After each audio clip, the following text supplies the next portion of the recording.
आधी रात का समय था। रोज की तरह एक बुजुर्ग शराब के नशे में अपने घर की तरफ जाने वाली गली से झूमता हुआ जा रहा था। रास्ते में एक खंभे की लाइट जल रही थी। उस खंभे के ठीक नीचे एक 15 से 16 साल की लड़की पुराने फटे कपड़े में डरी सहमी सी अपने आंसू पोंछते हुए खड़ी थी। जैसे ही उस बुजुर्ग की नजर उस लड़की पर पड़ी, वह रूक सा गया। लड़की शायद उजाले की चाह में लाइट के खंभे से लगभग चिपकी हुई सी थी। वह बुजुर्ग उसके करीब गया और उससे लड़खड़ाती जबान से पूछा, तेरा नाम क्या है? तू कौन है और इतनी रात को यहाँ क्या कर रही है? लड़की चुपचाप डरी सहमी नजरों से दूर किसी को देखे जा रही थी।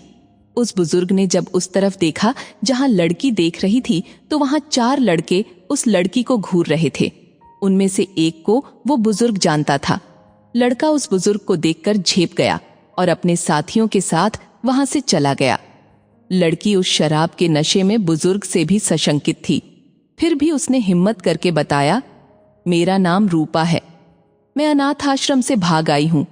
वो लोग मुझे आज रात के लिए कहीं भेजने वाले थे। दबी जुबान से बड़ी मुश्किल से वो कह पाई, बुजुर्ग। क्या बात करती है? तू अब कहां जाएगी? लड़की, नहीं मालूम। बुजुर्ग, मेरे घर चलेगी? लड़की मन ही मन सोच रही थी कि ये शराब के नशे में है और आधी रात का समय है, ऊपर से ये शरीफ भी नहीं लगता है। और भी कई सवाल उसके मन में घमा चौकड़ी मचाए हुए थे। बुजुर्ग, अब आखिरी बार पूछता हूं, मेरे घर चलोगी हमेशा के लिए?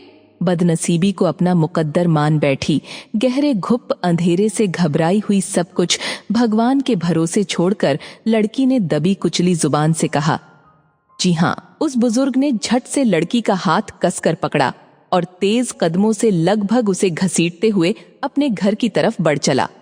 वो नशे में इतना धुत था कि अच्छे से चल भी नहीं पा रहा था।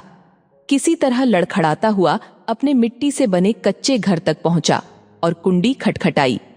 थोड़ी ही देर में उसकी पत्नी ने दरवाजा खोला और पत्नी कुछ बोल पाती कि उससे पहले ही उस बुजुर्ग ने कहा, ये लो, संभालो इसको, बेटी लेकर आया हूं हमारे लिए। अब हम बांझ नहीं कहलाएंगे। आज से हम भी औलाद वाले हो गए। पत्नी की आंखों से खुशी के आंसू बहने लगे और उसने उस लड़की को अपने सीने से लगा लिया।